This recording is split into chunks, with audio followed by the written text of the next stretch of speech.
તો સુરતમાં વસંત ગજેરાને ત્યાં આઈટીની તપાસનો આ ત્રીજો દિવસ છે.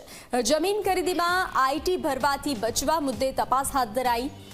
અન્યોના નામે જ વેપલો કરવામાં આવતો હોવાના મુદ્દે તપાસ કરવામાં આવી હતી. જમીન, શેરબજારમાં કેટલા રોકાણ, જ્વેલરીના દસ્તાવેજ કબજે કરવામાં આવ્યા છે.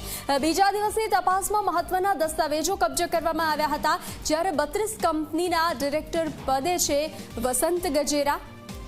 ચુની ગજેરા 41,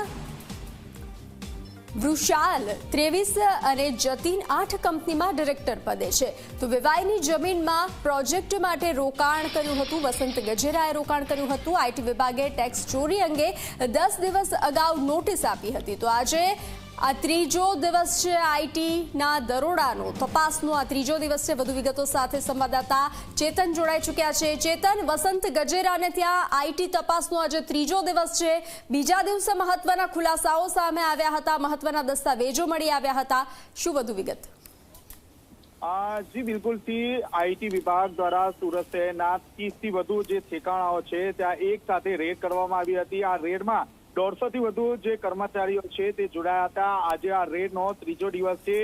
ગજેરા બંધુ અને મહાકાલ ગેંગને ત્યાં એક સાથે રેડ કરવામાં આવી છે. જ્યાંથી વસંત ગજેરાની વાત કરીએ તો કાળો કારોબારનો જે ખેલ છે તે હવે ખુલ્લો પડ્યો છે. જમીન ખરીદીમાં ઇન્કમટેક્સ ભરવા માટે, બચવા માટે અન્યોના નામે આ જમીન લઈ લેવામાં આવતી હતી અને ત્યારબાદ તેને વેચાણ કરી દેવામાં આવતી હતી. હાલમાં જે આ જમીનો જે તે વ્યક્તિના નામે જ્યારે દસ્તાવેજ થયો છે ત્યારે તેની પણ ચકાસણી હાથ ધરવામાં આવી છે.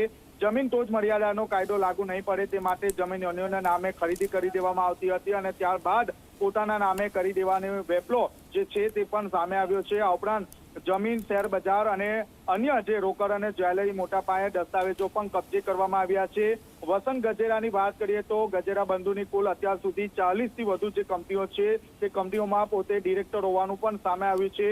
વેવાઈની જમીનમાં પ્રોજેક્ટ માટે મોટા પાયા પર રોકાણ પણ વસંત ગજેરા દ્વારા કરવામાં આવ્યું છે.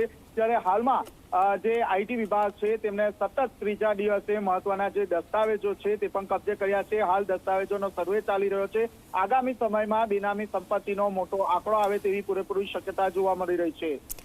જી ચેતન, જાણકારી સાથે જોડાવા બદલ આભાર.